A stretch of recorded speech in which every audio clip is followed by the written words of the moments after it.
Tonight, the LA School Board has approved a plan to help students at several high schools who were victims of a botched LAUSD software system. The vote came after weeks of controversy and chaos in some high schools where students sometimes spent more time sitting in the auditorium than sitting in classrooms. KCAL political reporter Dave Bryan is live in downtown LA with this new development in the MISIS crisis. Dave? Well, Sylvia, Lena, the board is still meeting at this hour. This meeting has gone on now for 11 hours, 10 hours, something like that.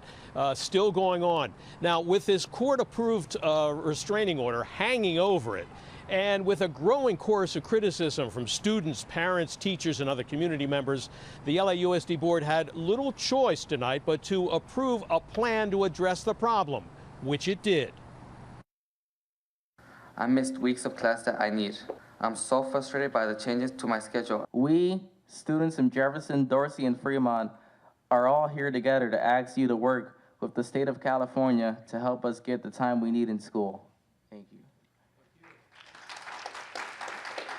The LAUSD board got an earful from frustrated high school students representing a number of local schools who complained about chaotic conditions. Some of them said they were left sitting for weeks in the school auditorium, not being allowed to take courses they need to graduate and get into college, and sometimes they were sent home early. They said all because of the flawed introduction of a new software system at the LAUSD, which was supposed to make tracking students easier. My schedules were messed up. I didn't have the correct classes I needed to graduate, and like the classes that I was assigned to, I had either passed or I didn't need them. At the center of the controversy is Thomas Jefferson High School in South LA.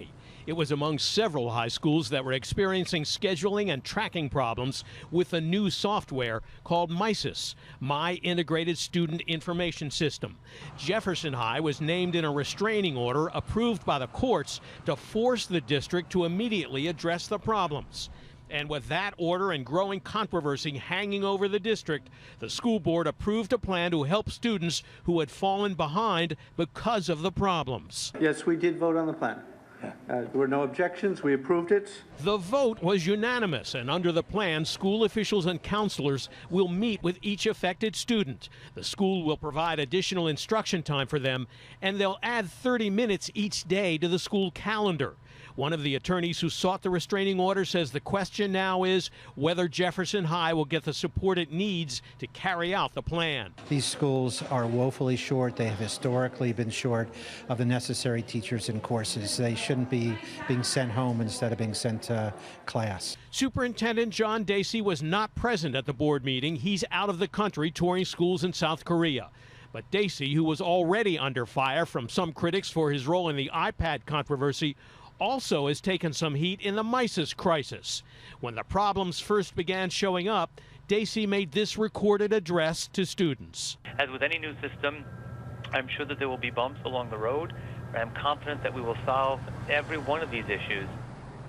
Now, in fairness to the superintendent, that statement was made early on, long before this became a crisis. A lot has changed in the last 8 weeks or so. But the timing is not good for Dacey, whose job performance is now under evaluation by a school board with which he does not always get along well. We're live outside the Board of Ed in downtown LA. Dave Bryan, KCAL 9 News.